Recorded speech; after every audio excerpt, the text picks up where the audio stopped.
Bienvenue sur Verbably. Écoutons un dialogue, Aïd Alada, entre tradition et modernité. Amine. C'est fou, chaque année, cette atmosphère me saisit. Il y a quelque chose d'intemporel dans ce brassage de rituels et d'effusions familiales, n'est-ce pas? Leïla. Absolument, mon chéri, c'est le cœur de notre héritage. Le souvenir de nos aïeux, la gratitude pour ce que l'on a. Mais au-delà de la joie manifeste et des repas copieux, je me demande parfois si la jeune génération en perçoit encore la substantifique moelle. Omar. C'est une question légitime, Leïla. Le contexte a tellement évolué. Avant, l'Aïd était inextricablement lié au quotidien, au rythme des saisons. Aujourd'hui, dans nos sociétés sécularisées, il doit se frayer un chemin, trouver sa place sans heurter ni s'effacer. C'est un équilibre délicat à maintenir. Amine. Précisément, je me demande si l'acte du sacrifice, par exemple, qui est la pierre angulaire de cette fête, ne risque pas d'être mal interprété ou réduit à sa seule dimension zootechnique, quand bien même l'intention sous-jacente est une profonde générosité. Leïla. Ah, l'exégèse des rituels. Il est vrai que la symbolique peut se diluer. Pour moi, le sacrifice dépasse largement la viande partagée. Il s'agit de renoncer à une part de soi, de vaincre l'égoïsme, de se rappeler que tout don vient d'une source plus grande, et qu'il faut le redistribuer. Omar. Tu touches un point essentiel, Leïla.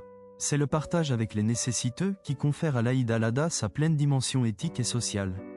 Nonobstant les débats sur les méthodes d'abattage et la visibilité de la pratique, l'esprit de charité demeure inaltérable. Amine. J'ai l'impression qu'on est souvent tiraillé entre la volonté de préserver l'authenticité des rites et l'impératif de les rendre intelligibles, voire acceptables, à un public non initié. C'est une danse constante sur le fil entre tradition et intégration.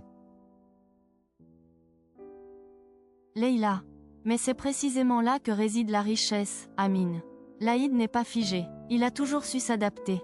Nos parents et grands-parents ont perpétué ces traditions avec une résilience admirable, y compris dans des pays où notre culture était minoritaire. Omar. Tout à fait. L'important est de transmettre non seulement les gestes, mais surtout les valeurs. La solidarité, l'humilité, le pardon, le lien intergénérationnel. Pourvu que cette transmission ne se réduise pas à une façade folklorique, dénuée de sens profond. Amine. C'est ce qui m'inquiète parfois. Comment éviter la désacralisation ou la simple consommation? Il faudrait que les jeunes générations soient impliquées dans une réflexion plus profonde, pas juste dans la dégustation des mets. Leïla. C'est notre rôle, à nous les aînés, de susciter cette curiosité, d'expliquer les racines de nos pratiques. L'Aïd, c'est aussi un moment privilégié pour l'éducation, pour forger des ponts entre les époques et les sensibilités. Omar. Et de montrer que cette célébration n'est pas un repli identitaire, mais une invitation à l'ouverture, au partage, y compris avec nos voisins et amis non musulmans, qui se réjouissent souvent de nos pâtisseries.